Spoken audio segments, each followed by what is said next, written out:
कभी आपने सोचा है हमें जीवा के साथ साथ कान क्यों मिले?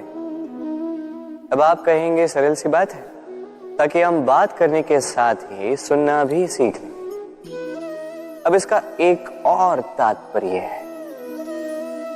पहले मुझे बताइए, स्वयं की प्रशंसा सुनना किस किस को अच्छा लगता है?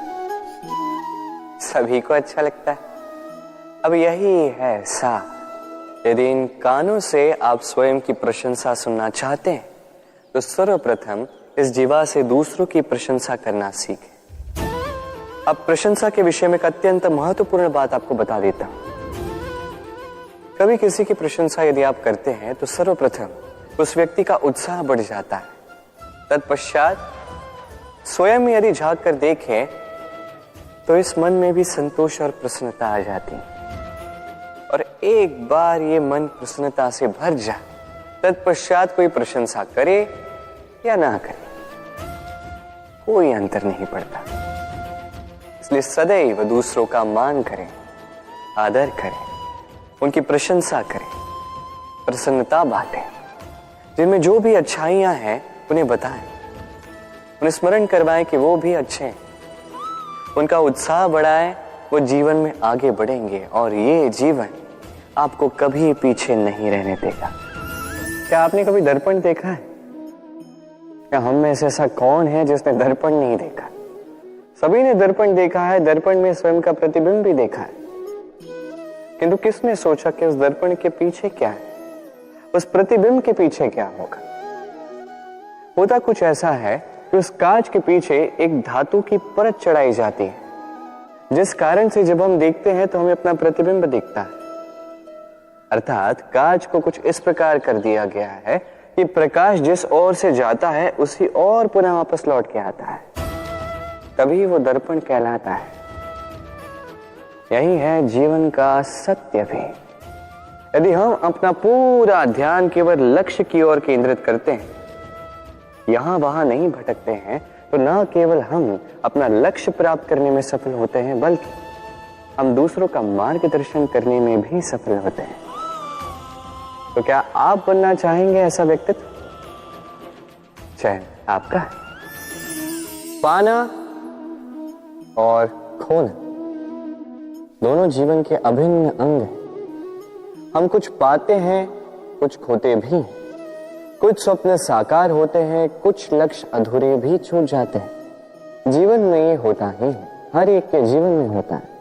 किंतु जब भी हम किसी से मिलते हैं, हम कौन सी बातें करते हैं? हम उसी की बात करते हैं जो हमने खोया है। स्वयं भी दुखी होते हैं, सामने वाले के मन को भी दुखी कर जाते हैं। इससे कुछ विपरीत करने का प्रयास कीजिए, सकारात्मक बनने का प्रयास कीजिए। ध्यान उसी पर दीजिए, स्मरण केवल उसे ही कीजिए, महत्व उसी को दीजिए जो आपके पास है। जो आपके पास नहीं, उसकी आस में त्रास क्यों सहना? उसी की गिनती कीजिए जो आपके पास आज यहां वर्तमान में है। जैसे मैं कंस मामा की गिनती नहीं करता जिन्होंने मेरा बालपन झंझोड़ा। मैं गिनती करता हूं यशोदा मैया की, मेरे बलराम दाऊ की, मेरी राधे की, जिन्होंने मेरा जीवन संजोया।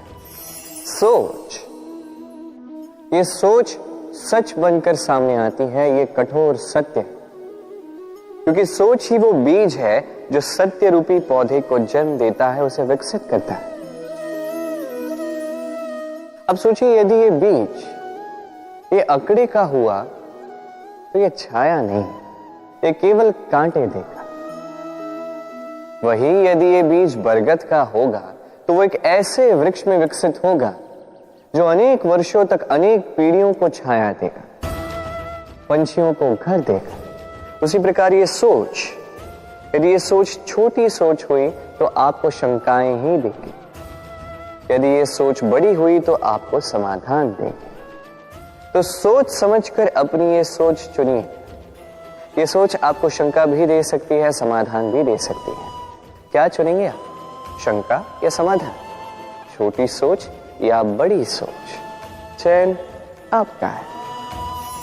जीवन और मृत्यु दोनों जीवन के दो अटल सत्य।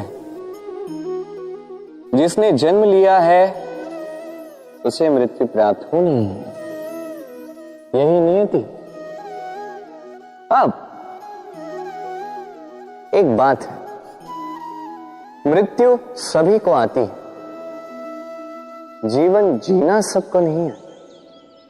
समस्त जीवन व्यतीत कर जाते हैं किंतु जीवन जी नहीं पाते, समझ ही नहीं पाते करना क्या है।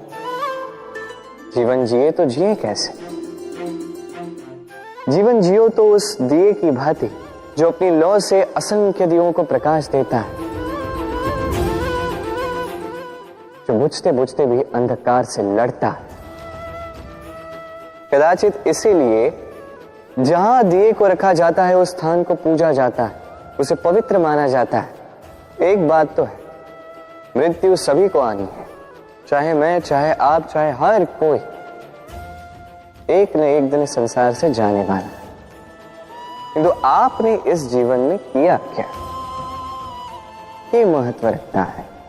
और जिसे जीवन जीना आ गया वो मृत्यु के पश्चात भी जीवन जीता है, वो अमर बन जाता है। कहा जाता है व्यक्ति को अपने चरण दृढ़ रखने चाहिए, कि जहां चरण होंगे उसी के अनुसार मार्ग होगा, उसी के अनुसार लक्ष्य भी होगा। किंतु क्या केवल इन चरणों पर ध्यान देना ही पर्याप्त है? नहीं, इससे कहीं अधिक महत्वपूर्ण होता है आचरण।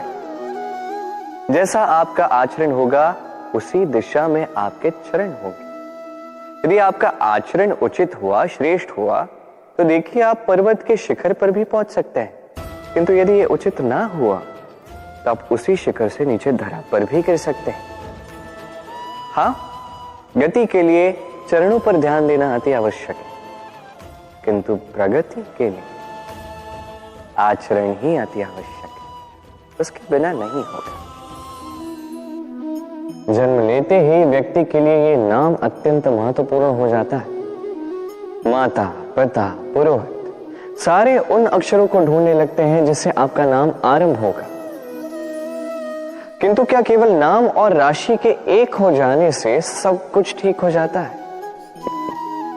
कदापि नहीं, क्योंकि आपके कर्म ये महत्वपूर्ण होते हैं, अन्य कुछ भी नहीं।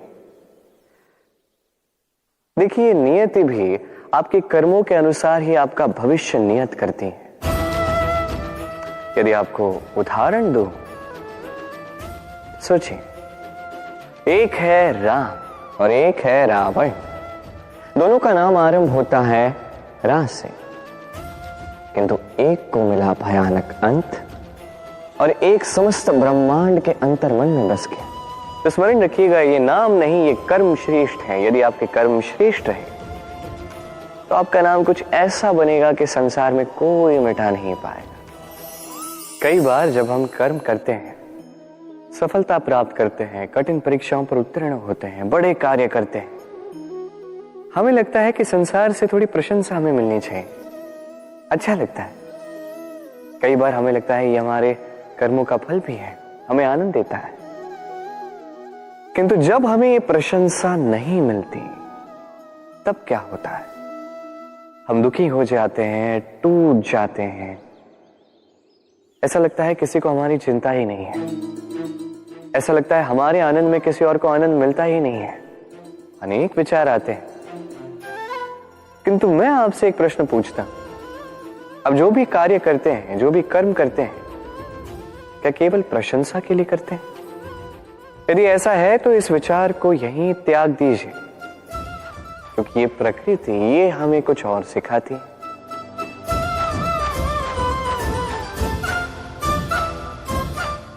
इस पुष्प को देख लीजिए,